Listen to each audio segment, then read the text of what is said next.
Order, please. This regular meeting of the Joshua Basin Water District Board of Directors for July 17, 2024 is now in session at 17:31. That's 5:31. Please join me in the Pledge of Allegiance. The flag is there. I pledge allegiance to the flag of the United States of America, to the republic for which it stands, one nation under God, indivisible, with liberty and justice for all. Thank you very much. Determination of a quorum. General Manager Johnson, roll call, please. President Flowing. Present. Vice President Doolittle. Here. Director Fick. Here. Director Jarlsberg. Here. Director Short. Here. Thank you very much. All the directors are present in the boardroom. There is no request for remote participation. We have a quorum. Approval of the agenda. Do I hear a motion to approve this evening's agenda? I'll make that motion. Second? I'll second. All in favor, say aye. Aye.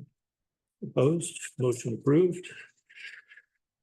Public comment. This designated time is for members of the public to provide comments on any district-related matter, whether appearing on the agenda or not. Under provisions of the Brown Act, the board is prohibited from taking action on any items not listed on the agenda. At the discretion of the board president, comments on any particular agendized item may be deferred until that item is heard. Is there a public comment? Nothing, Charles? Okay. And hearing nothing from the TV set. Public comment time is now closed. Consent calendar. Consent calendar items are expected to be routine and non-controversial, to be acted upon by the board at one time without discussion. If a board member would like an item handled separately, it will be removed from the consent calendar for separate action. We have two items. Draft minutes for the board meeting June 19 and the check register for May of 2024. Does anyone want to remove an item from the consent calendar for discussion? I would like to pull the check register for discussion. Okay.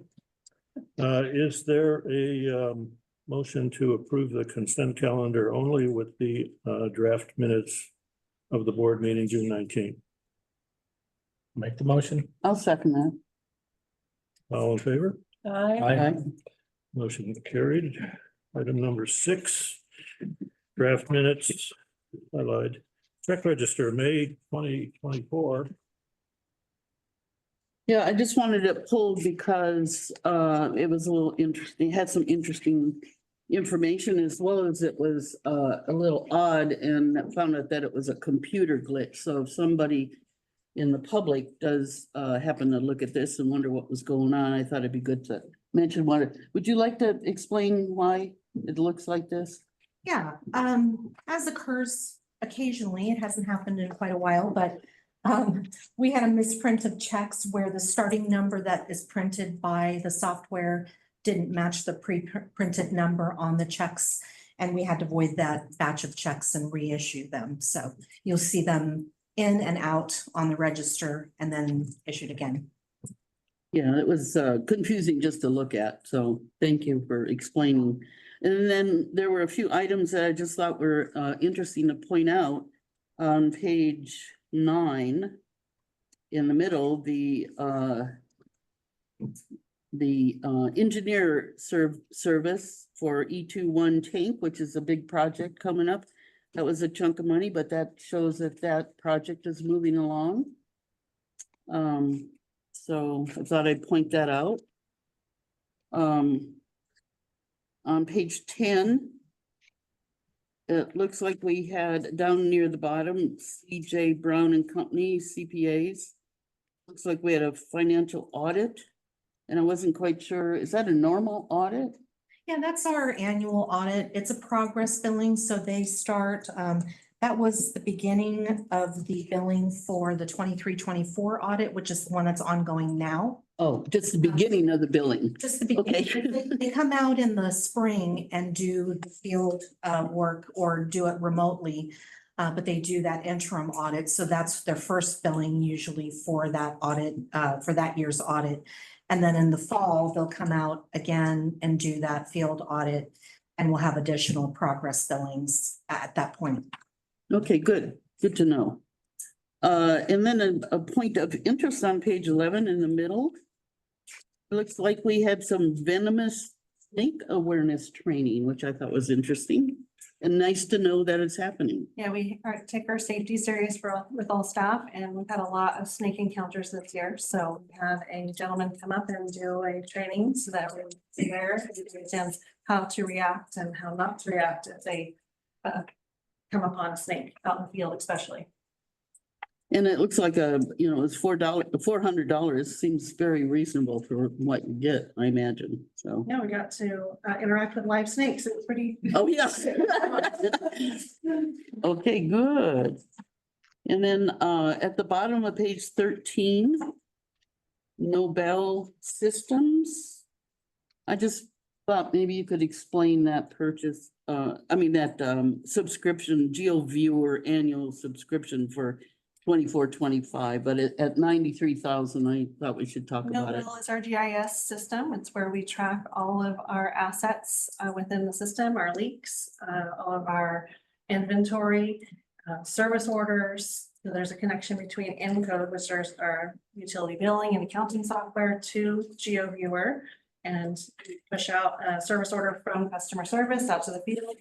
Person out in the field completes it, they submit it, and it comes back into Encode. That's one component of it, along with inventory, our fuel logs, and all the tracking you can imagine goes into that system. Okay, thank you.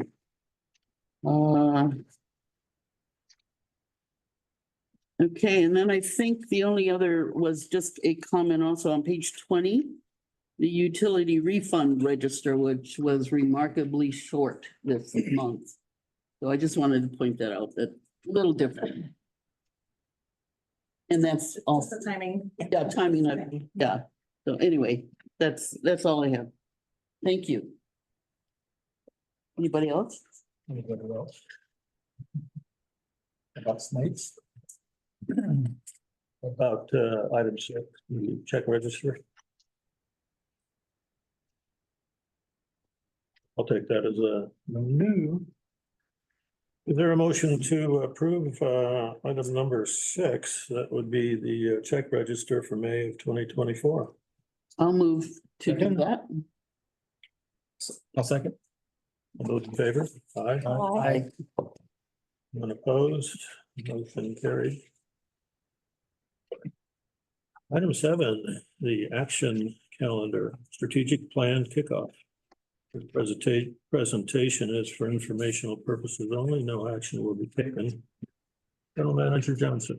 Thank you. I'm very happy and pleased that we're getting along in this process. It's been long awaited. But tonight we have Tim Worley and Susan Allen here with Ortega Strategies Group, who has been chosen to facilitate this process. And Tim, if you'd like to take it away and get us kicked off officially. Well, thank you very much, Sarah. It's a pleasure to be with you again. And we're looking very much ahead to a good strategic planning effort with all of you. We just have a very few things to cover to get this started, just mainly so that you know what our process will be and what to expect in terms of timing. So I believe there's 3 brief slides that we're going to just talk through. And Lisa, or if someone can bring those up, I'll address those. Great. So first I wanted to just give you a sense of what our process is. In talking with the general manager, our understanding is that you don't necessarily need to do everything that went into the process 4 years ago, but we do have a process that we think will bring out any issues of importance for you to, as you look ahead to the future. So we will start with an interview. Susan and I will be there all day, and we will talk with all of the board members and many of the staff, all of the staff people in leadership positions. And we will follow that up with a survey. It's designed to bring out any other issues in a context of the various categories that a good utility should be thinking about. And we are scheduling. I haven't heard from Sarah if this has been scheduled for sure, but we're looking at a date to meet with your Citizens Advisory Committee all at one time. And then all of that information will go into preparations for a workshop with all of you.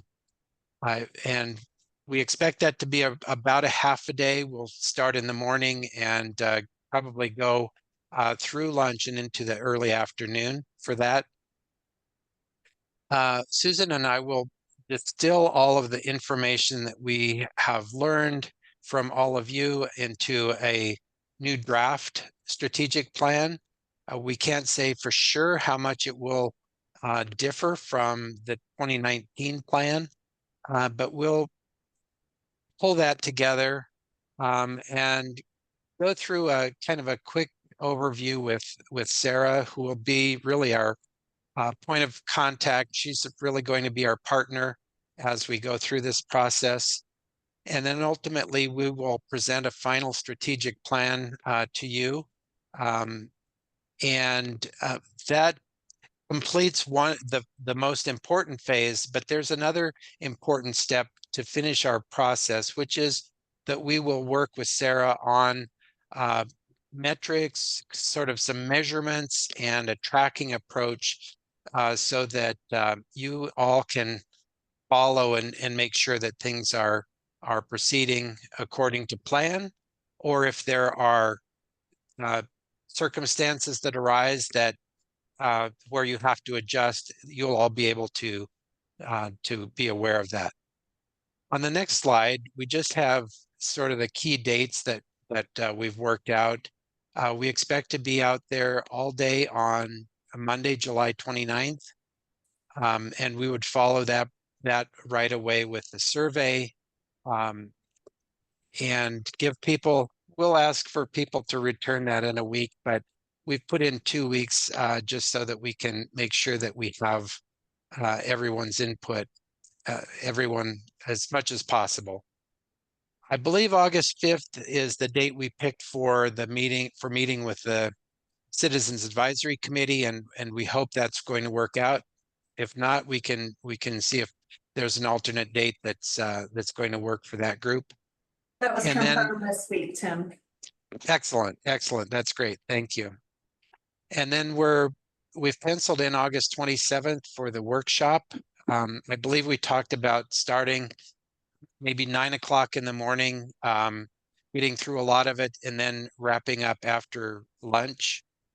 And then ultimately, we believe that we will have the final plan completed and back to you on your September 18th board meeting. And finishing out that month of September, we should be able to work with Sarah to put together the sort of the tracking system. She already tracks your 2019 strategic plan, but maybe there are some refinements, and undoubtedly there will probably be some new metrics that we'll want to work with her on. So that's it. And if my colleague Susan has anything to add, I can defer to her. Well, I think the thing two things. One is, as you think about preparing, there's really nothing you need to do to prepare, but we think it could be helpful if you would all maybe within a week of our doing the interviews take a look at the old strategic plan or the current strategic plan and just review it. And what we generally observed about that plan that we would like to maybe tackle a little differently is that you did a lot of identifying like what you wanted to do, but there wasn't a whole lot of discussion, at least in the report, of the how or the why. And so we want to talk about what, how, and why with all of you. Generally, we're going to be asking you how you think you have done in implementing the plan, where you think your strengths are as a district, where you think some of the weaknesses are as a district. And we definitely want to hear your thoughts, your dreams, aspirations, big ideas, and not the detail of like the day-to-day, but we definitely want to talk a little bit about why and how for some of the things that you address. So if you can give some thought to that in advance, then I think the meetings will be maximized, and we'll all learn as much as we can. And I thought I'd point out that our current strategic plan is on our website under the Our District tab and then District Policies and Reports, so that you can easily access it in advance. And if there are any questions from board members or staff there, we would be happy to address those now. Otherwise, we look forward to seeing you in a couple of weeks and spending some good time with you all. Thank you very much. Vice President Doolittle.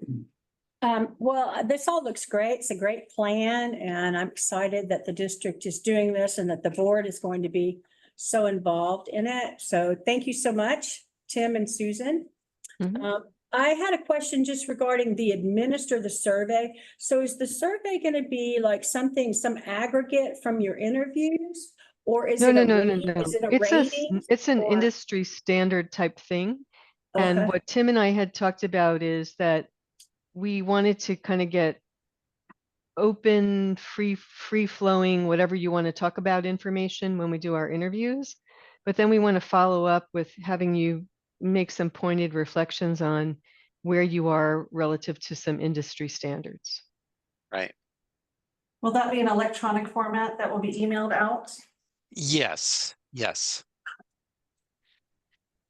And if we don't have emails for some of the people that that we would like to have complete the survey, we'll work with you to get those to the right people. Okay, no problem. Director Fick.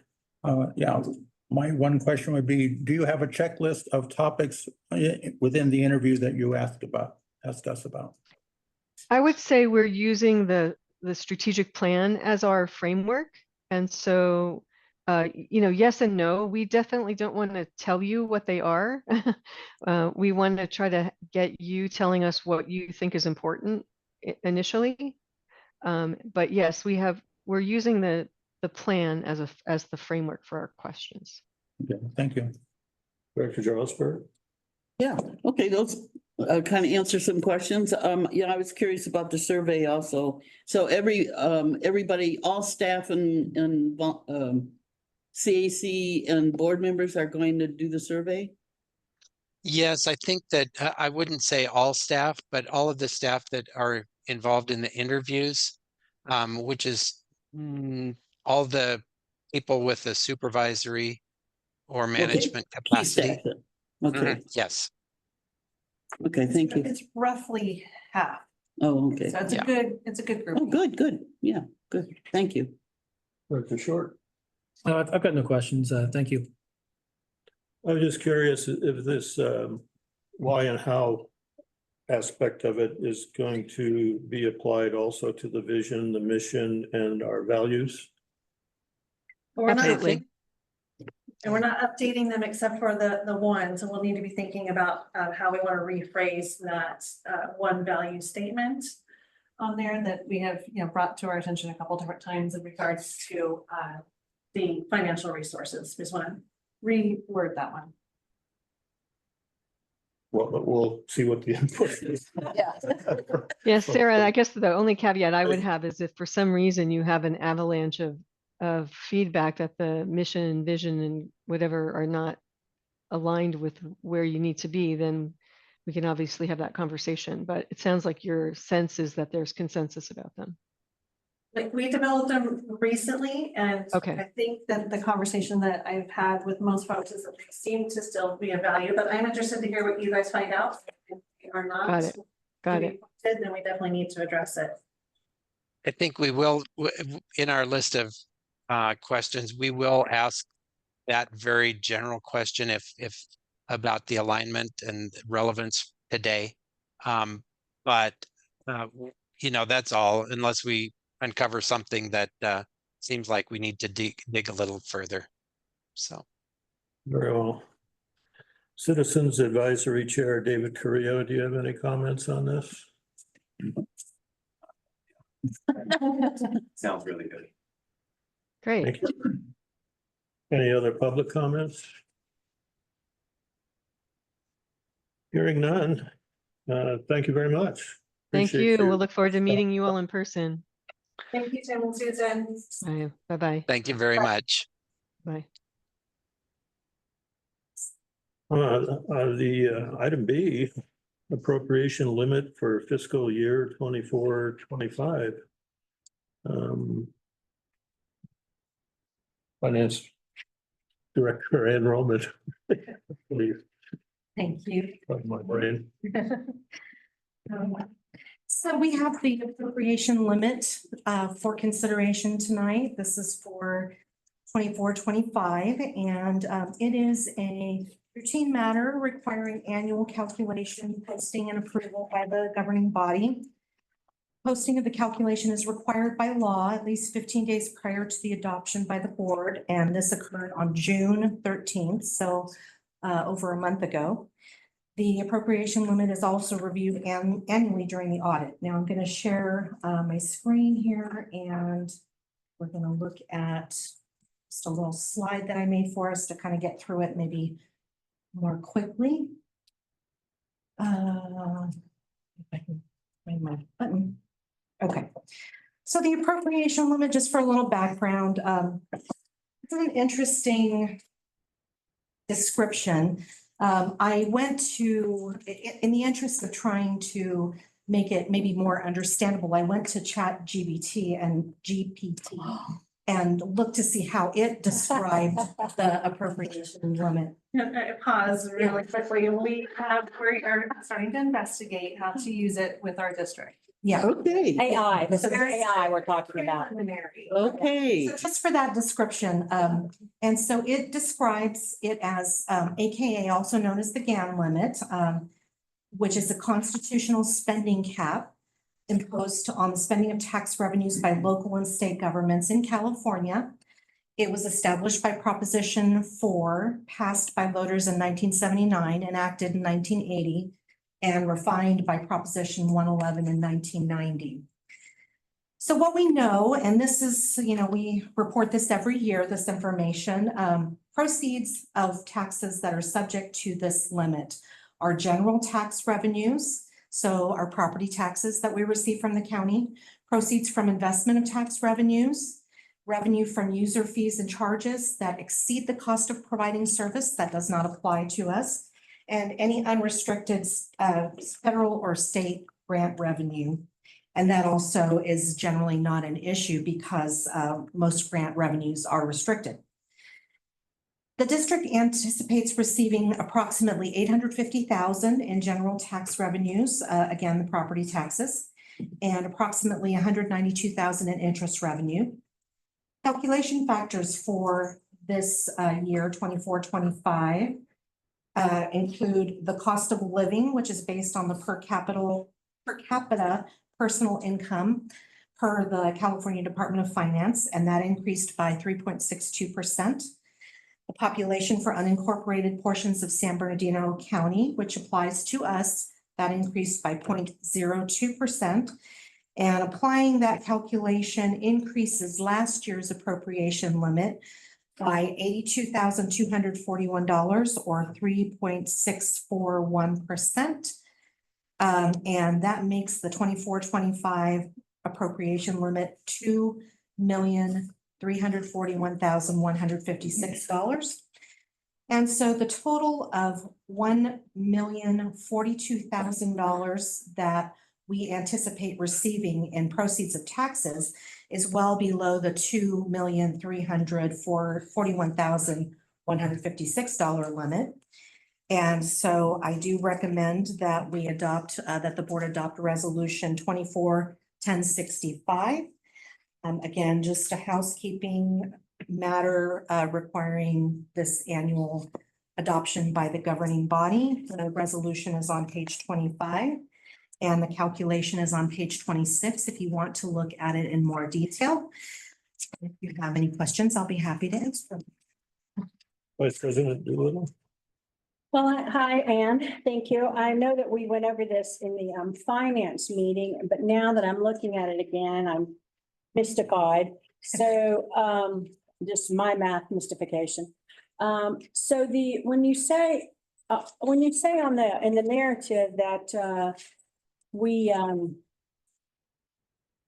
okay, so the calculation uses the third bullet near the bottom of the page. The calculation using these two figures results in an increase to the 2,258,000. So appropriation limit, I don't understand where where there's two figures, like the calculation, where was this, I see that, so the limit is, we can't go above 2,341,156, right? Correct. But I'm just, where does that number originally come from? So we build on that every year. So every year that, we yeah. take last year's appropriation limit. We apply these factors. Okay. The cost of living increase or decrease if it is such, and the population increase or decrease. And then based on that, we take last year's appropriation limit and apply those factors and come up with the new appropriation limit for this current year. Okay, so where did when this originally all started, who came up with the original amount? Oh, that's a good question. I saw something about this recently too. Well, it's no biggie. I was just wondering. Yeah, way back when. Anyway, so Yeah, we had a it's number. been ongoing. It's been increasing over time, and then we do a factor of the cost of living and then the population increase, and then Yes. that's how we come with what the increase in the appropriation limit Yes. is. Correct. Okay. All right. And then in the last bullet, when you say plus an estimated 192K in interest revenue, is that interest revenue on the 850,000, or is that, no, that wouldn't be right. What's Well, interest revenue? It's actually the 192,000 is actually our full interest revenue budget, what we've projected, but it really only needs to be the interest on the 850,000. Oh, okay. So that is actually a more conservative way to calculate this. We're well under it. Okay. We actually would only need to calculate that All right. interest on the Which would be a 850,000. much smaller Which would number. be smaller, yeah. Okay. That's all for me. Thank you. Director Fick. I'm gonna have to follow the other questions because I'm a little confused on this, so. Keep on. He says he wants to wait a second, I think. We'll proceed apace. Director Jarlsberg. Yeah, I don't really have a big question, but I'm curious why the population factor change is for the whole county, because we actually lost population here. It's the unincorporated portion of San Bernardino. That's mandated. Right, that's what we Okay, have to that's use. the key. That's us, yeah, Because we actually in Joshua Tree lost population. yeah. Well, it was 0.02%. I know. So it's I know. very, very. It's a hypothetical question, kind of. Yeah, I okay. think last year, if I remember, it did show a decrease, I believe. The census did, yes. Yeah, but I think this. Oh, you mean last year, information this that the thing? state provides for us to do this calculation. I believe last year it did show a little bit of a decrease. Okay. This year it was a slight increase. Okay, that's it. Director Short. Is the 1% property tax we receive, is that mandated at 1%? Is it mandated? Yeah, like at 1%, or can it ever go 1%, higher? Yeah, 1% is actually under Prop 13, Okay. which is the county's restriction on setting property taxes, and then we get a certain portion of Mhm. that. I don't know that it's there's actually a very complex formula for that. I took a webinar and they went through how this is all calculated, the apportionment from the county to us. Very complex. I'll be happy to share it if you'd like. Maybe another time. Thank you. Yeah, so the county is restricted to the 1% Okay. by Proposition 13, and then we get a portion of that. And so that 850,000 that we're getting is based on the 1% from the tax revenue they receive from all unincorporated areas? From the entire county. That's the entire county? Yeah. Okay. Okay, that's all I got. Thank you. So when these numbers are created, where do they go? I assume it's in some sort of a report that goes up county or upstate or something. No, actually, this is just posted. We post it in our kiosk out front, and it's available here to the public through this agenda packet. And then the auditors review it during the audit. That it actually is not submitted to the state or the county, but the auditors do review it. Yeah, that was And they're required to review it. question number 2 was, there's someone, in other words, an auditor are independent people that review our financial statement for a given year, and they tell us if we're not in compliance with something, and then we make a correction, and so that we are in compliance. So we do have, this stuff is independently monitored. Yes, Okay. it is. CAC Chairperson David Carrillo, do you have anything on this one? Appropriation limit? Thank you for asking. No. Any other public comment? Okay. Hearing none, is there a motion to adopt resolution 24-1065 establishing the appropriation limit for 24-25? Does David have a comment? Thank you. I appreciate that. David, did you have anything for him? Okay, Motion though. David makes the motion. I'll second it. And we have a second. General Manager Johnson, roll call, please. President Fleming. Aye. Vice President Doolittle. Aye. Director Fick. Aye. Director Charleston. Yes. Director Short. Aye. Thank you very much. Motion carried. Okay, item C, Tilford Phase 2 CIRP, that's the capital improvement and replacement plan. Project, water capacity transfer, charges transfer. Yes. Thank you very much. All right, so I also made a slide for us just to go over the highlights of this as well. So capacity charges on the left are one-time charges used to fund capital improvements to expand the water system due to new connections. They are legally restricted for growth or expansion projects. However, more recently, we had discussion with legal counsel and other experts such as Alex Handlers of Bartle Wells, and learned that the district it would not be inappropriate for the district to utilize those funds more sooner than for just expansion growth projects in order to reimburse ourselves for existing infrastructure. However, the rate and fee study that we did last year does earmark them as a funding source for expansion growth, so we keep them restricted still. In regard to the Tilford Phase 2 project, the total cost came in at $726,067.16. You can see a little more detail of that on page 29 of the packet. 38% of that project is attributable, or 30% of that cost is attributable to system expansion being worked on vacant, undeveloped land or upsizing of pipe, which makes it eligible for reimbursement from that capacity charge reserve. $275,905.52 is 38% of the $726,000 total cost. That is eligible for reimbursement from the Lake Water Capacity Reserve Fund. At the discretion of the board. And staff recommends that the Lake Cash Flow Fund be reimbursed with the $275,905.52 because it is projected to fall short of the 6 months of operating expenses stipulated by the reserve policy. We talked about that a little bit during our budget discussions, that we were expecting that we would fall short about $156,000.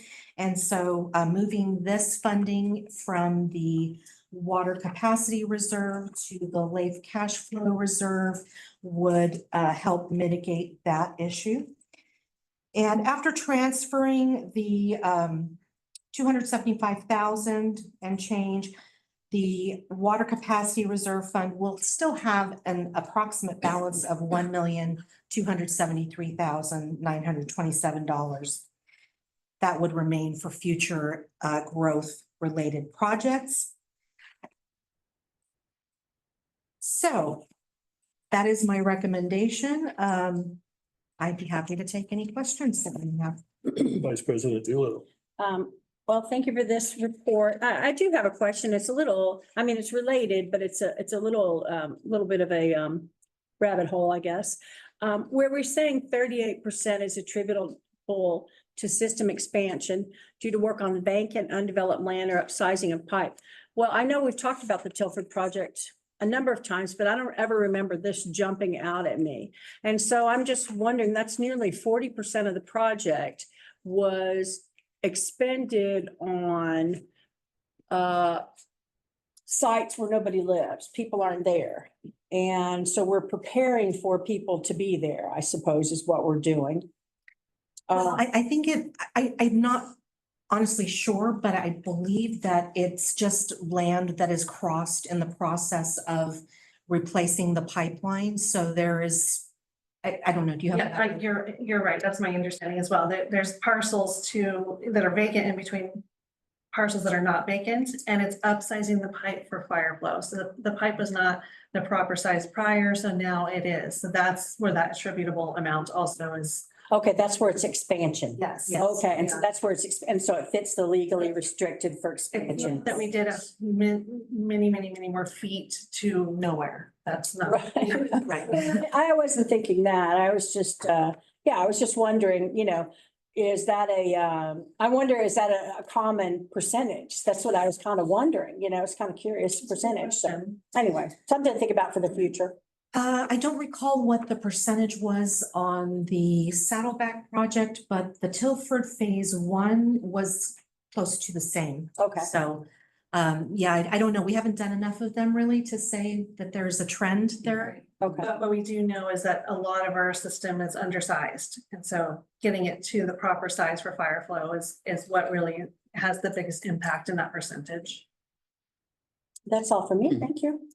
Director Fick. Okay, this is slightly northern Joshua Tree area. Yes. It's. Yep. Okay. Yeah, I sort of remember this project. I think. Director Johnson. I really have nothing, but I appreciate the question that Vice President Doolittle, the upsizing. I'm glad to hear about that. Yeah. Director Short. All right, so just so I'm making sure I understand this, we're just transferring these funds so we can give ourselves more of a buffer in this, in the cash flow fund?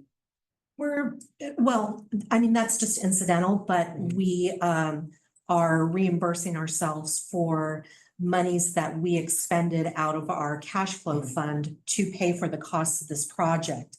38% of that is eligible to come out of the capacity fund. Okay, nothing else. CAC Chair David Carrillo. Yes, I do. Thank you for asking. Just to connect all the dots, what was the previous size and what are we upgrading to? 6 to 8. Okay. And that would include the fire hydrants too. For $4,500 a piece. Right. Very well. Good job, President Flowin. I was too. I'm not firing on all cylinders tonight. So we've gotten into this part about, yeah, you are Yeah, go ahead. firing on all cylinders. I just lost my train of thought. I'll start another one. We made something about how having to pass over vacant properties to get to active accounts, which makes those active accounts costlier, so to speak. Everything is farther away, and so it takes more pipe to connect everything together. But the people who do own those properties, they are paying standby fees on their property tax every year. So it's not like they just sit vacant, is like absent of anything. And also, if they do decide to improve the property, they will be paying a capacity fee. Correct. And the closer the facilities are to the property, the higher the capacity fee is, because they get greater value. Not the capacity fee, but the standby charges are calculated in that way based on proximity to the nearest main line. The capacity fees, however, are a flat fee for anyone that connects, but these folks would pay the future capacity fee, whatever is in effect at that time. And what is this flat fee based on? Oh, that's the capacity fee study that we did last year. So lots of calculations in there based on the fund, the reserve fund balances. So they have to buy into the reserve fund balances. They're buying into the existing infrastructure in the district. They're buying into future infrastructure in the district when they pay a capacity fee. That's a good one there. Okay, I can't remember the one that I forgot. Thank you very much. Do you have any public comments on this? Do we still have that other person there somewhere? Okay, we've covered all that. Onward to Belmont. Right. Well, we're there. We're on Belmont. Okay. Is there a motion from the board to receive this report and approve the transfer of water capacity funds? I'll make the motion. A second? I'll second. Oh, No, okay, Jane, okay. it'll be Jane. Thank you very much. General Manager Johnson, roll call, please. President Flowin, Yes. Vice President Dooley. Yes. Director Fick, Yes. Director Jarlsberg. Here. Director. Yes. That must be the heat. Definitely. Thank you very much. Motion carried. Part D, David, customer support presentation. This presentation is for informational purposes only. No action will be taken. Director of Administration, David Shook, please. If it's all right, I'm gonna stand over here because I'm feeling a little under the weather and I don't want to breathe on Autumn. She's already met it, so. Oh, Well, I'm excited to share a little bit about what we're doing here at the district in regards to customer support.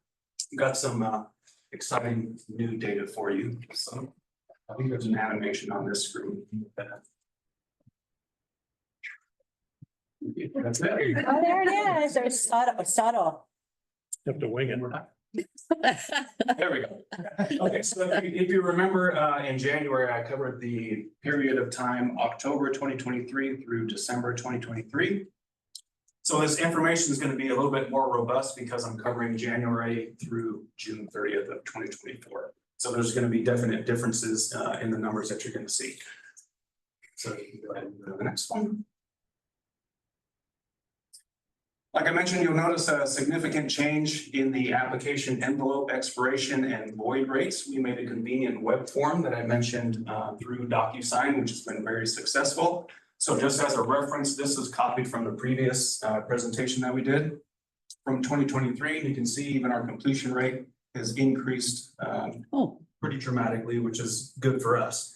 The expiration date expiration rate has decreased, and the void rate has also decreased. That means that customers are going on there and they're actually utilizing the web form, and once they start it, they complete it and turn it more often. So this is good news for us, and we're not wasting excess funds on expired envelopes.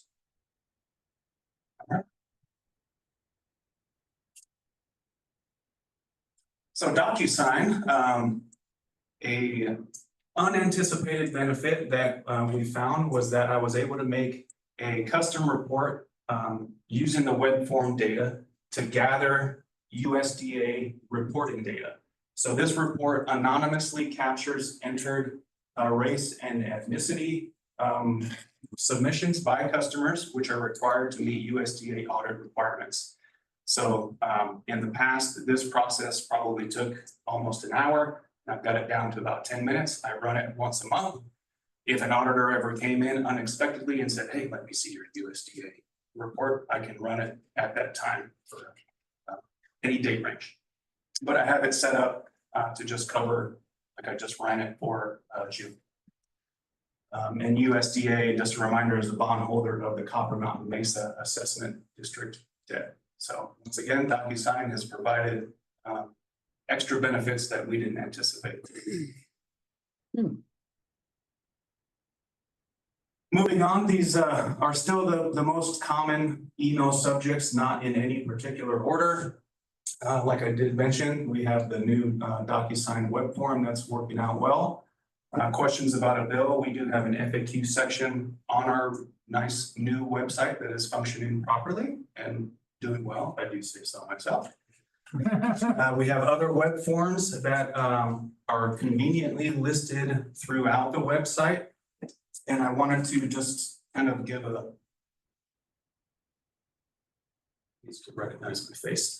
So even with these web forms, I don't know if you can see it or not from there, but even if you turn it this way, and it does the same thing on the phone. So it adjusts to whatever device that you're using. And coincidentally, the majority of our customers do use our platforms on desktop computer. So it was kind of a tidbit that we learned that we didn't expect.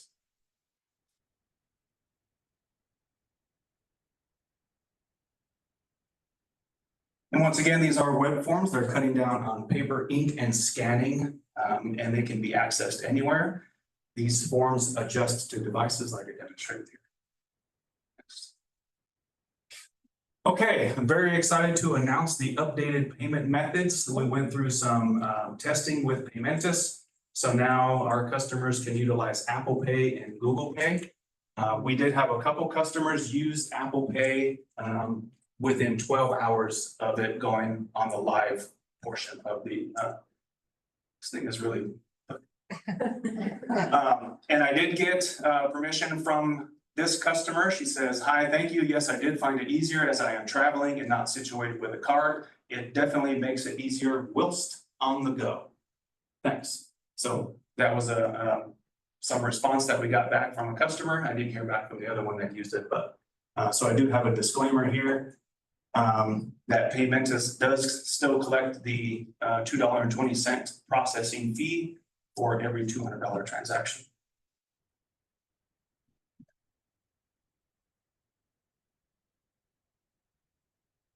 All right, so we had a customer call in and express some lack of knowledge how to open the meter, not the meter box, but the flap on the meter itself. So I haven't gotten my check from my hand model debut yet, but this is my hand showing physically where to go into the meter to open it up just to access the screen and the information that's on there, because we want to make sure that our customers are getting every piece of information that we're able to give them to make things easier for them. So we do always say when we send these flyers to them, be careful when you're opening the meter box. There could be bees, there could be snakes, right. there could be rabbits, Right. pot of gold. Haven't heard back on that one yet. So we created a how to open your meter flyer. We simplified as much as I could the United Way process. So I went onto their website and our website and collected the information. This is the income information that interested parties need to abide by. We've got some of the basic information here, and I created a simple checklist. So anybody who's interested, before they contact Inland SoCal United Way, once they have these, I'm hoping that there's a better chance that they'll go through and follow through with that application process. So we've got the website, we've got the phone number and a QR code, and $100 per year up there. So we're hoping that this goes well and we get some more activity with that. And Kathleen just got some flyers to take to the farmers market as well. So. Oh, good. The lobby census iPearl, the meter display has been completed. It's got some fancy LED lights there. We've got some nice posters. The lobby was upgraded with a new mini split air conditioner, which we're all very happy and proud of. It also helps our staff that's up front. The heat comes through that bulletproof glass like an oven. So part of the exterior refresh is putting up that windbreak. It's gonna help cut down on the heat from the sun. So trying to make things comfortable for everybody who comes in. And when appropriate, we do refer customers. This is pretty rare, but we have had 4 customers this year alone get some help from the county, from the aging department there, getting some help with water bills. Cool. All right, I should not have put this chocolate chip cookie up. It's looking pretty good. So although phone calls remain the top communication method, email is also still very common. You can see we've got the pie chart here.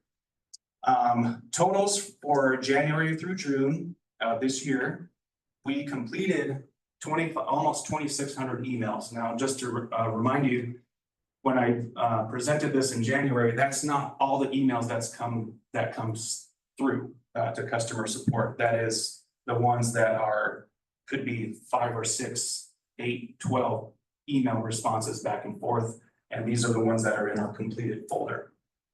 We received 8,400 phone calls.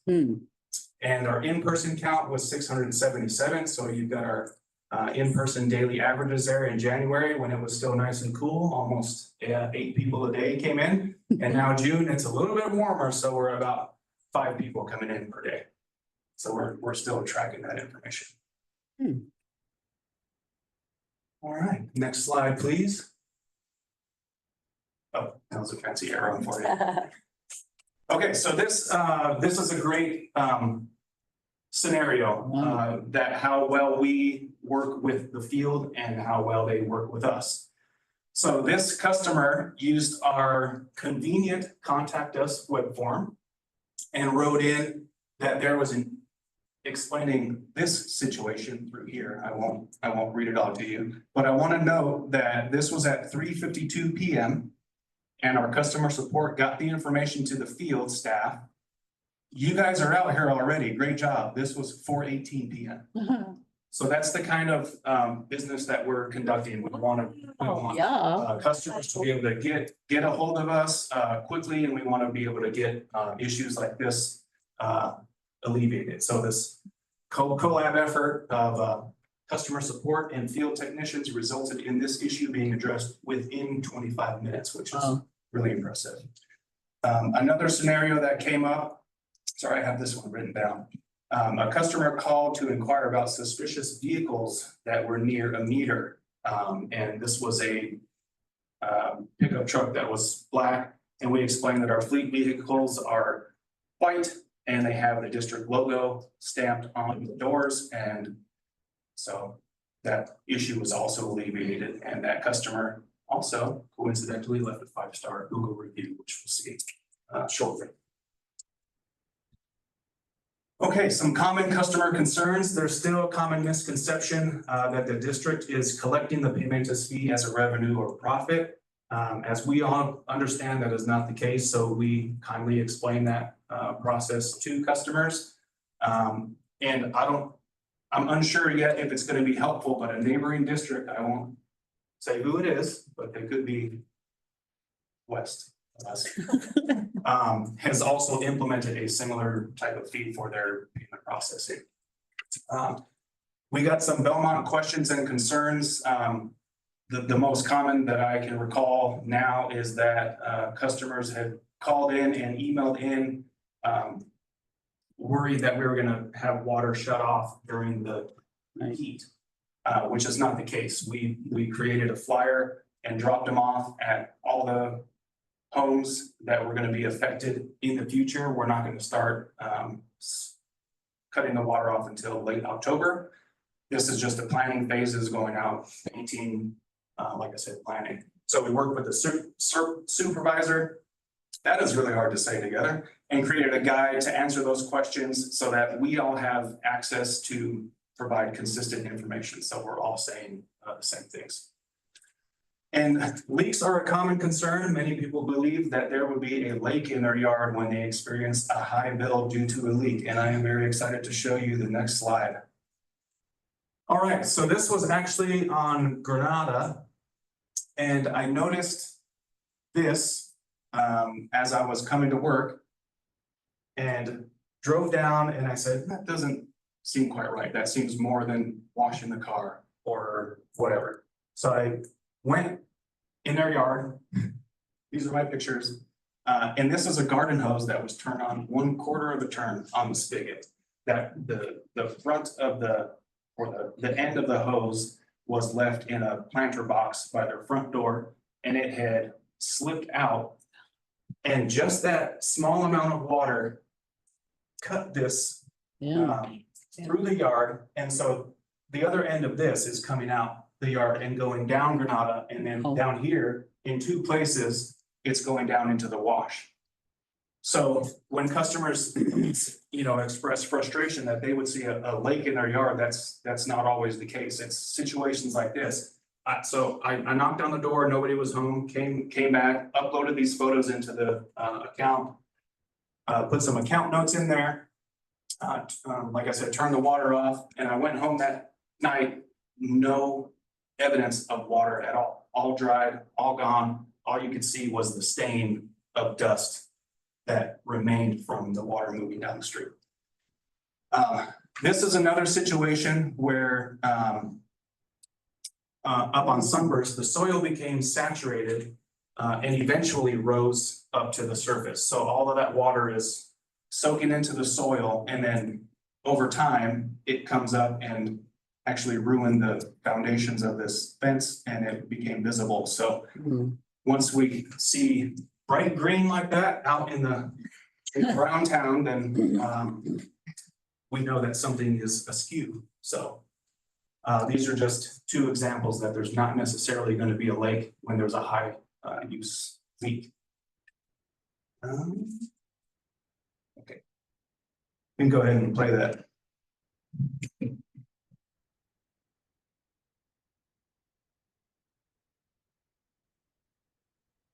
Wow.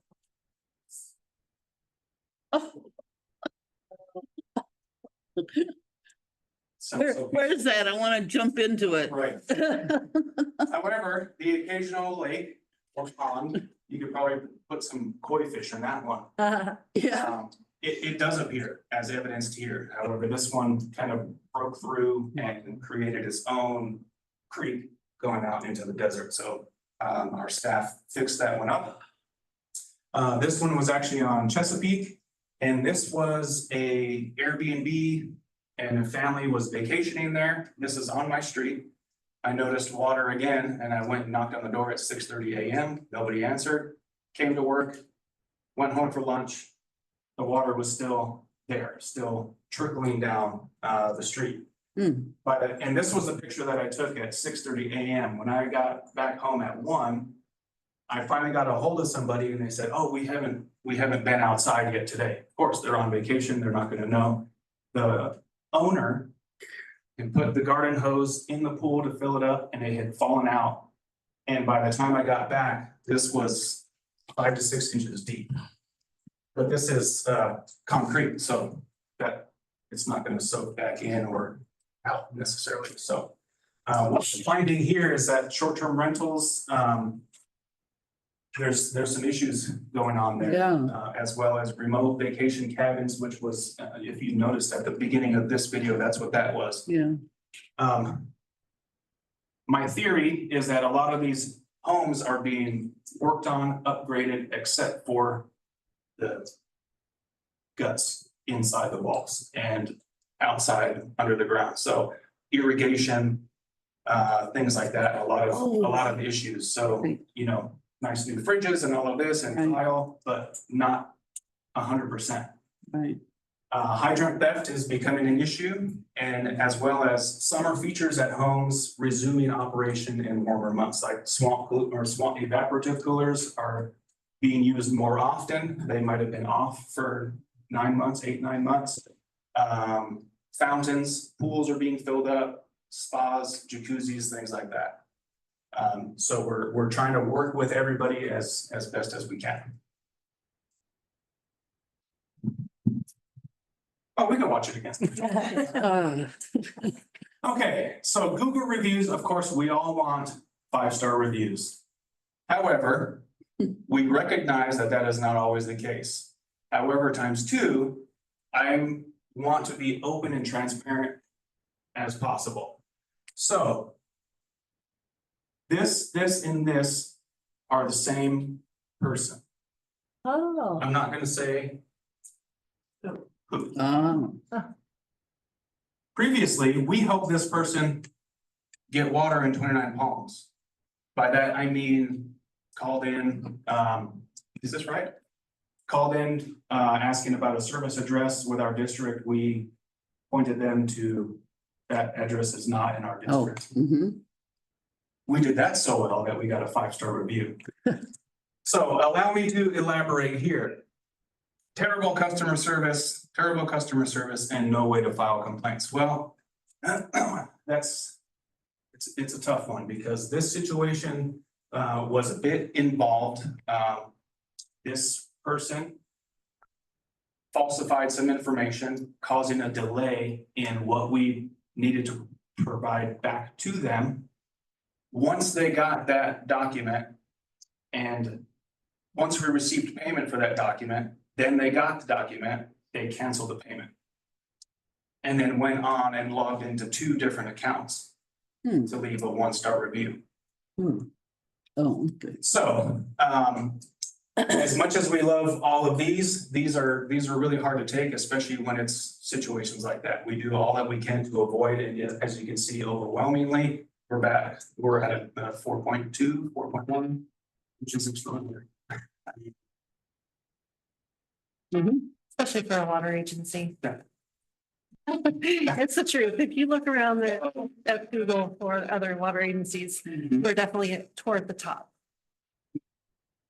So we're really good. Really good.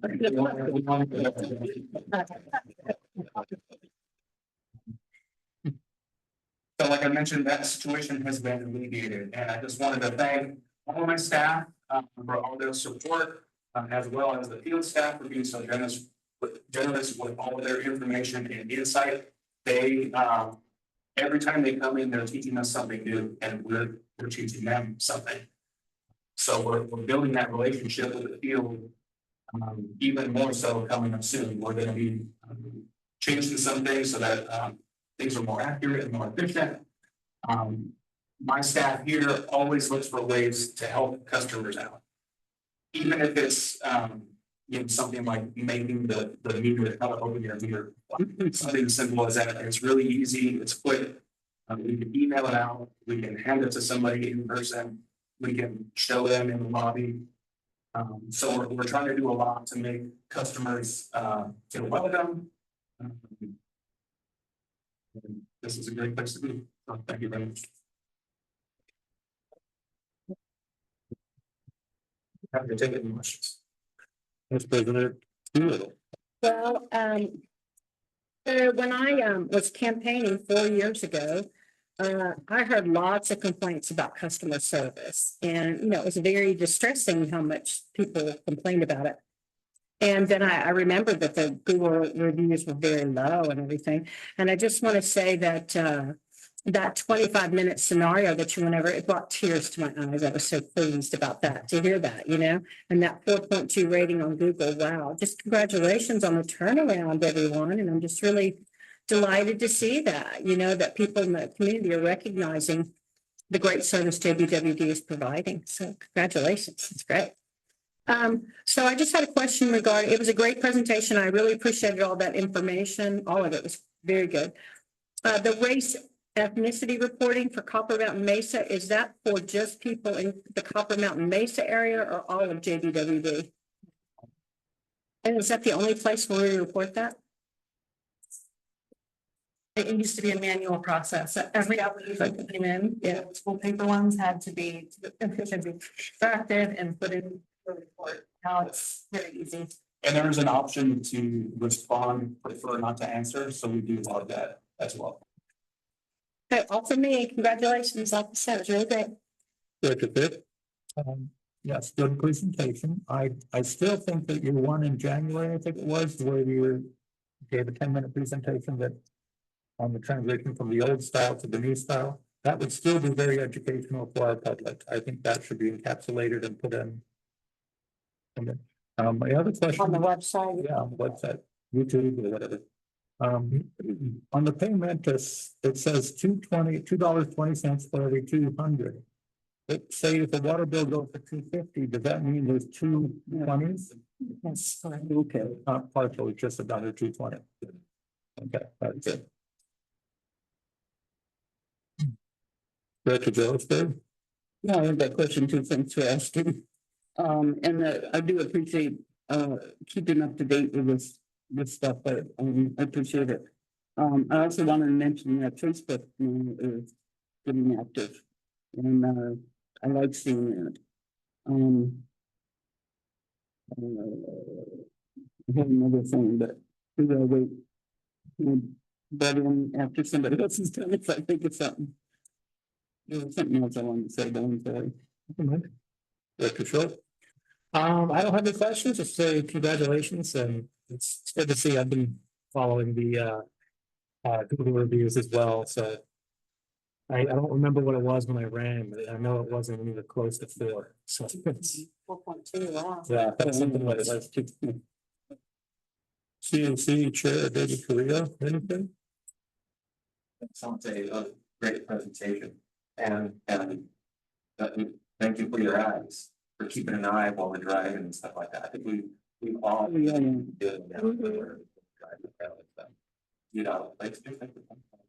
If you don't have the time, somebody that, take care of it. So.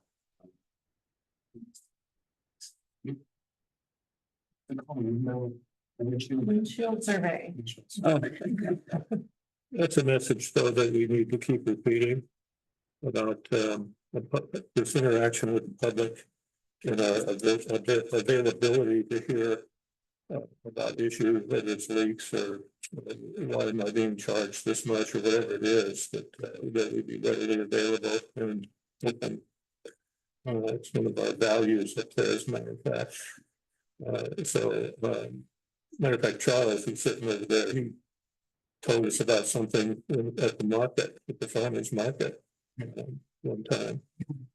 It looked like a water leak and it was Saturday. I told him I'll go up there tomorrow and look at it. This is where that capsule-like thing is on Broadway. And there was a 10 by 10 of oil. Dump of some kind of somebody poured oil out there, and it just continually looks wet there. Yeah, and so it's just another example about how if we're available anytime, even on Saturdays at the market. Thank you again. My mission. And all of these types of things will go into Kathleen Radnich's report too, that goes to the general manager, summarizing things. So we really make a consistent effort, and we just have to keep it up. And we do, and we will. I promise. Perfect, but we will, as we make mistakes, we'll make corrections and we'll make sure that we can do our best.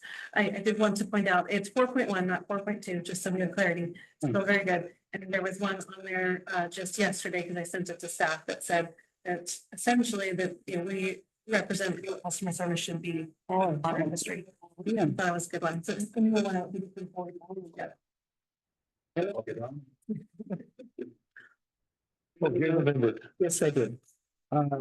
Actually, it's weird, I forgot because it was like 2 hours ago, I was here as a representative for a customer. And asking a question about high water bill, and I got 2 of your staff on it. They were helping me and coming over and bringing up the past history on the computer, and I really appreciated the depth that they were willing to go into, and then they're gonna follow up on it and get back to me, so. They asked for my phone number to get back to me, so. Yes, I think I'll go on to Google. That might be biased. I guess. How this interaction goes. Yeah.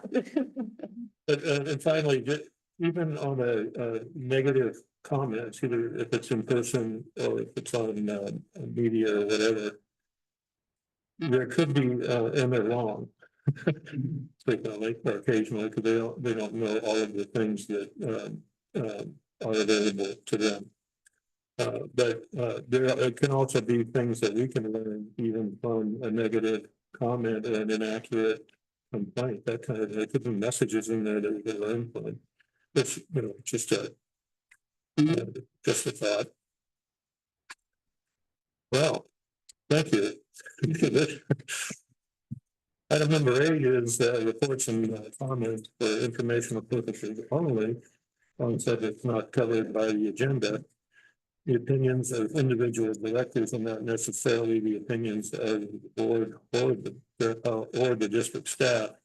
No action will be taken. The board may provide staff with requests for future agenda items. Vice President Doolittle. I just have a few things I'd like to share. One is that I received an email regarding training from HR, but it looked very much like spam emails that I received that I actually sent to Lisa one time. So I don't know if there's anything that could be done, or like us being sent an email ahead of time saying we're going to receive this formatted email, because then we would be reassured that it's actually who it's coming from. It's a good point. It was very professionally written, so it did look like it wasn't real, but it was real, and it came from HR, and it is for workplace violence prevention. And the new law that just went into effect January 1st, and everybody's required to take the training. All staff has been trained, and now it's board members' turn. Okay. And then I wanted to say at the ops meeting, the operations meeting that we had last week, the thing that stood out to me the most was the example of this meter with all these pipe roots, with these roots, these tree roots around it. Just crazy what that looked like. And then I hope that our general manager will speak regarding the demo garden water use. I've had a ratepayer ask me about that. And lastly, I just want to say congratulations, JBWD, for jumping into the social media world with your posts. I shared the demo garden post as an admin of the Morongo Basin Conservation Association Facebook page. I put it on there, and then I also put it on the Joshua Tree Community Connection. So I wanted people to see those. So I was just delighted to see those posts, and they'll have a really nice energy and positive vibe about them. So good job. Dr. Fick. Okay. Several topics. One, you were covering snakes initially, and I was going to volunteer the fact that a former and past board member of Joshua Water District, Mike Brewer, has had about 320 venomous snakes in his house. On purpose. Yes, he had a collection. He was rolling up on the. He got it all. He's dead now.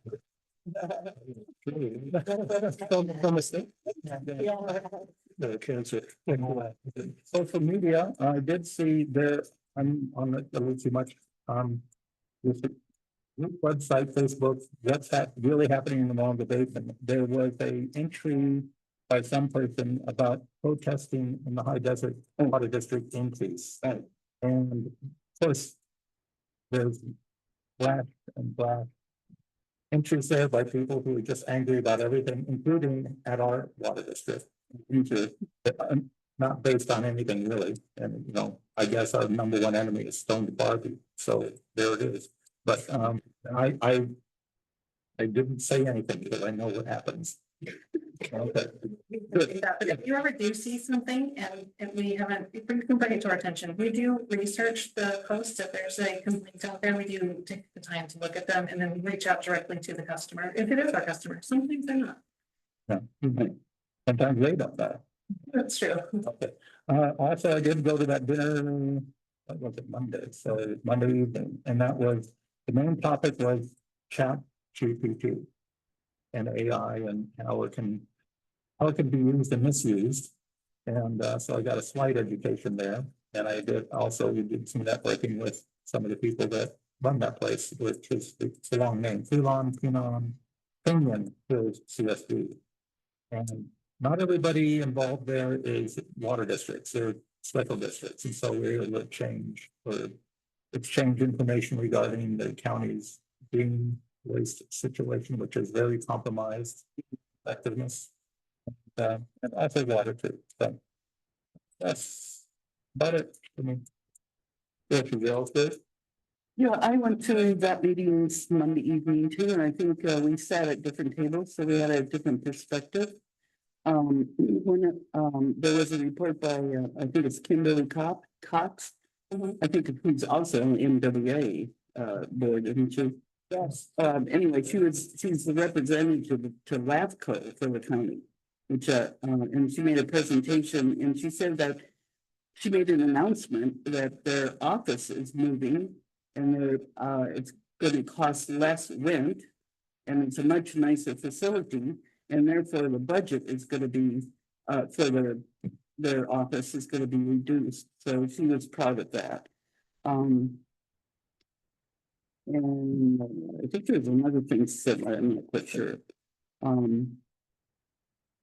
She said something about new maps are being, new maps are produced by LAFCO. And she kind of clarified what they do there.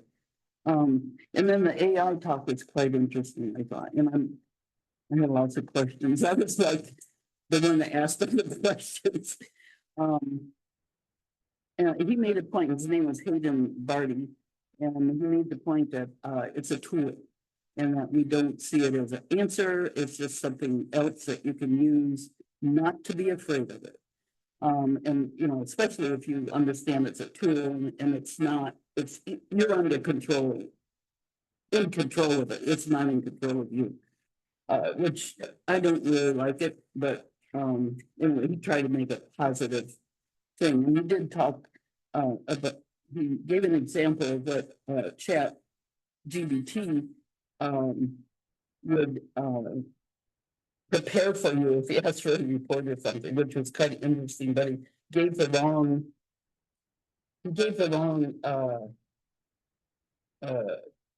abbreviation for CSDA. He said CSD and it became a San Bernardino County Department of, I forget the department, but it was kind of funny that but anyway, so the example he gave us was irrelevant from what we were interested in, but he called it an advanced Google Assistant. So you can go beyond what you can get at Google. And he said that you can ask it actually for information at a beginning level, like say, tell me what at a level that a 5-year-old would understand. So you can actually get it to do that, maybe a junior high level, because a lot of us don't understand what, you know, the intricacies of this industry. And then at the end, he sent us home with homework. Before I do that, he asked the audience for what kind of thing we think it might help us, a problem that we might have at the water district that it might help us solve. And so I asked about chromium 6. I said, we've got a big problem here. Could it help us figure out, how to deal with it? And didn't really get a big answer out of it, but I thought at least he thought about it. And I was thinking, is there some way that we can get it to do the background research for us, and maybe make it a little easier for the research that we're doing? And then he sent us home with a homework and said, ask for help with a dying plant. So I haven't done it as a 10-year-old. So I haven't done that yet, but I thought, just to ease us into actually using it. And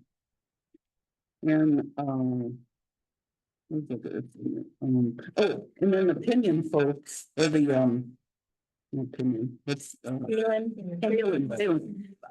we talked to them at the end of the meeting and realized those are the people you're gonna meet with, so we chatted with them. And so they got to know us a little bit, and it was more personal. Yeah.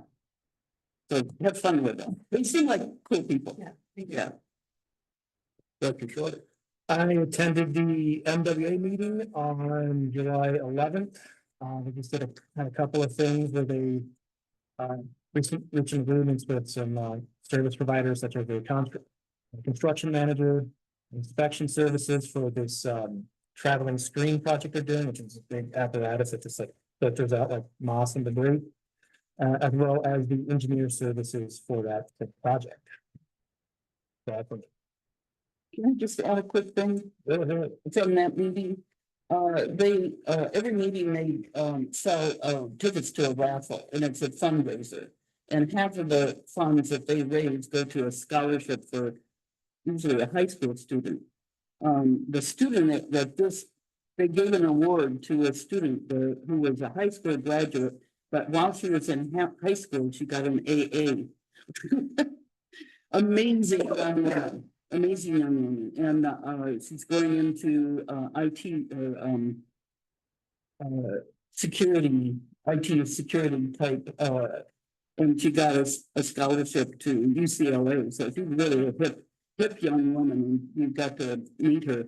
And I asked the group to keep us in touch with how she does in the future. It was kind of cool. So I always do the raffle. So I felt kind of cool that I contributed to her future. So that was neat. The other thing that I did that was different, was this, I heard it on the radio, Mike Lipsitz reported it, that there was gonna be I think they just started it up again, thank you.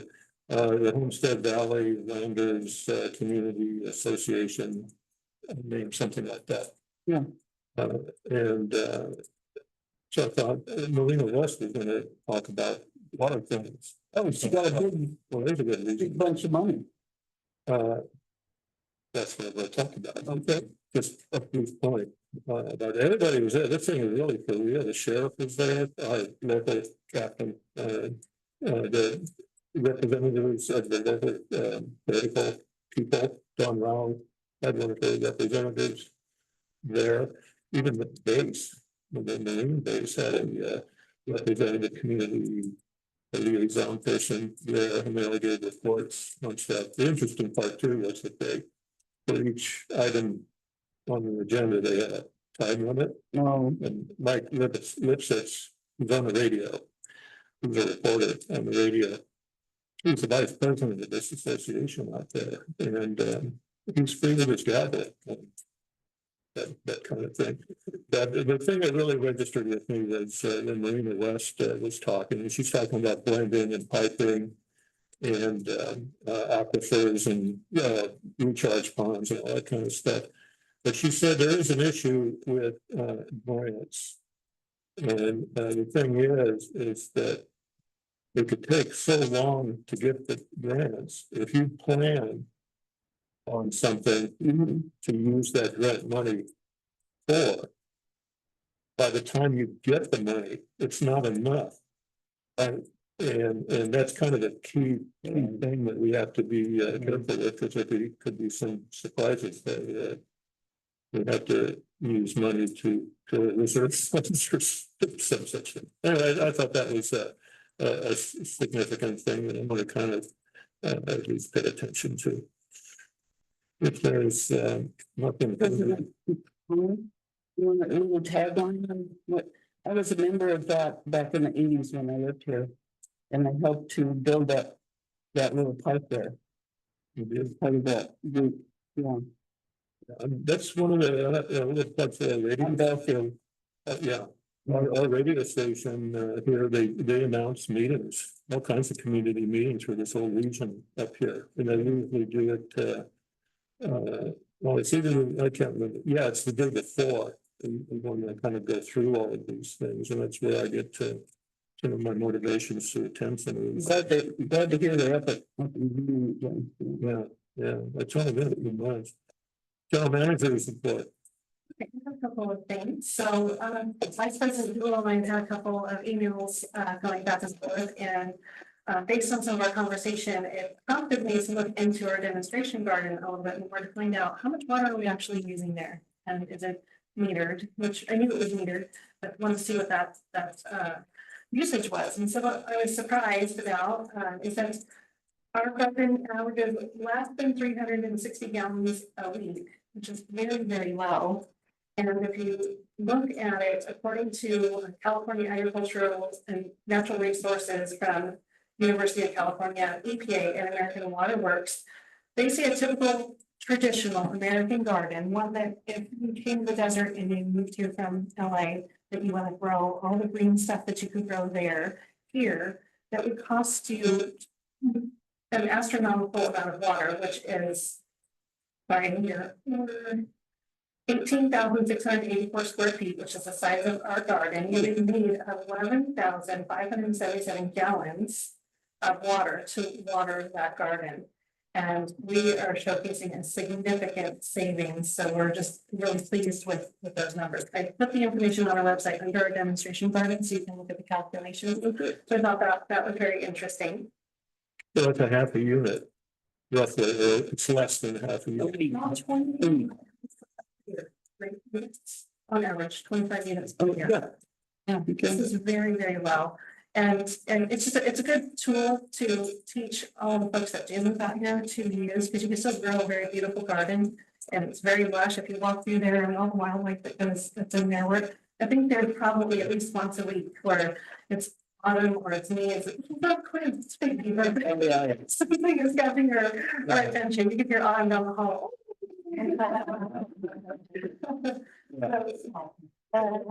We do enjoy it, and we're glad to see that it does provide the outreach and education to folks to say you can live in the desert and you can still water a garden. Just be thoughtful with the type of plants that you plant. All right, ChatGPT came up a few times tonight.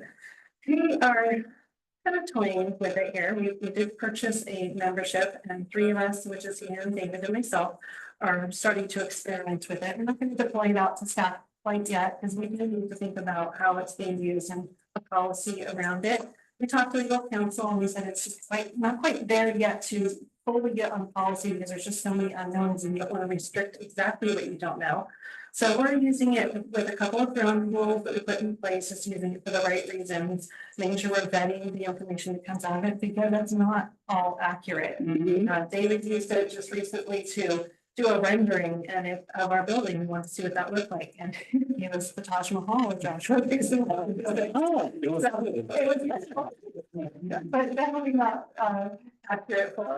We had to draw some pictures of us, and those weren't accurate either. So if you're using it, there's a free version. It's limited. The paid version gives you a little more access, but if you're using it, you just really need to vet what comes out of there, because it's not fully accurate. So more to come on that. One of the things the board's asked me to report on are professional goals that you set for me each year during evaluation time. So this year's professional goals, we had a few of them on there. One of those is strategic planning. So tonight was our kickoff, so we're getting away with that.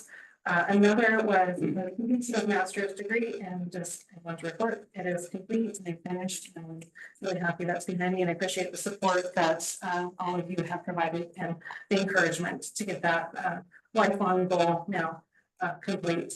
And one of the others is to pursue grants. So next board meeting, I'm going to bring you some information that we did get awarded 3 grants. Don't get too excited; they're not the marina level ones; they're small. One is from JPIA, and that one will cover all of the employee, the EAP program benefits, the employee assistance program benefits for 1 year for all staff. Okay, that's a nice one. We did receive the MWA Conservation Media Campaign one that we usually apply for every year, and we got it again this year. It's $15,000, but we share that amongst High Desert Water, Big Pond, ourselves, and 29 also participates in that, and we're the pass through to do a media campaign on conservation efforts throughout the Moana Basin. And the third one is the Gabian Wall one, and we asked for 18 and we got 10. I'm going to bring you back a presentation at the next board meeting so we can talk about all of these things, but I just wanted to let you know that we've made some progress. While they're not the biggest grants in the world, it's still nice to have some grants, and these ones don't require the most onerous reporting, which most grants do. So that's good. One Tree Hill, I have nothing more to report on it other than if you go on the county's website, you can see that there's a project there for it, but it's been stagnant and there's nothing else that we can find. So let's stop doing your research on it. I'll bring it back to the board should we hear anything further. But I just want to let you know, we looked into it several times, but there's still no movement on that property that's here off of Sunset. Chrome 6 is beginning to take up more and more time as we imagined that it would. I have 3 meetings with 3 different engineers next week alone. I have the one coming up with opinion feeling whom they also have Chrome 6 issue they're able to mitigate. We're going to go learn from their strategies. And next board meeting, we will have a presentation on Chrome 6 that was given at Mojave Water Agency. But now the presentation is going to be given to you and the board by our very own Ortega Strategies group, Tim Warley. So he'll be here in person to provide that presentation to you. The guy we just saw tonight. That's right. Yeah, so you'll be seeing a lot of him in the next couple of months. And let's see. Meetings attended have been plentiful. Just a couple of highlights. I had a pre-planning meeting for the strategic planning, which you guys saw roll out tonight. Had the manager meeting right after the finance committee and WRO this month with Director Short and Director Pick. I hope that you're finding those meetings to be valuable. I know that I am. It's a really nice way for us to have just more general discussion and updates on projects. Yesterday, I met with Director of Development for Joshua Tree National Park Association, Christine Grimes. And they're interested in helping us find a solution for the plant sale proceeds. They actually do this for a lot of donors, where donors will say they'd like to donate to the park system for a specific purpose, and they enter into an agreement with the association. The association holds those funds and they're earmarked for whatever that purpose is. So this would be a similar transaction. So we're going to work on an MOU, I think we called it MOI at their organization, and I'll be bringing that back probably later towards September after it's been reviewed. Other than that is the end of my report. If you have any questions, I'm happy to answer. That's President. Nothing from me. There's little blade lines on the outside of the road. Oh, thank you for bringing that up. Yeah, so we're beginning the painting project for the building, and that is all of the cracks in the stucco. So the painting isn't just paint. That this is a true maintenance situation for this building. So it right now looks like it came alive and there's a vein system on the it's terrible. It's being repaired and paint will be coming soon. Dr. Gosper? Yeah, you've been busy, thank you. With really important as well as interesting things, so it's exciting. I just had a question about the Gabion Wall, or how we pronounce it. There is something that I think is similar in front of the MDOT along the highway. Is that a Gabion Wall? Yeah, I think so. It is. Okay, so if people can look at that and know what we're talking about. Yes. Okay, they put it up a while ago. It's And it took a while to do it. Gabion is the spelling, and it's pronounced Gabion. Vivian, And if you look it up, you can find it. Essentially, it's a fence and rocks inside that braided material. yeah, it's a frame, but it took a while. I mean, there was a process. It took a while for them to build it up. So next board meeting, I'll bring you back more information about it and the idea behind it. Making sure. No comment. Thank you. Did I see recently on the check register that we sent a check off to the park for proceeds from the sale, something like $4,000 or something like that? 26. Correct, and it was actually sent to the association because the park couldn't take it because they were unable to sign the MOU that we had approved earlier this year. So we did use the workaround this time with the association since that happened after the fact. So now we're gonna have something hopefully in place on, the board agrees, that will be a more formal avenue for that to continue. So there is some recovery of cost to them for their participation in building plants and being in space and all that stuff. The motion to adjourn this meeting. I motion we adjourn this meeting. I'll second that. Thank you very much. This meeting is adjourned. I'm seconding it 2 times. Meeting is adjourned at 19:07. It's still light outside. Still hot, too. Yeah, unfortunately, I have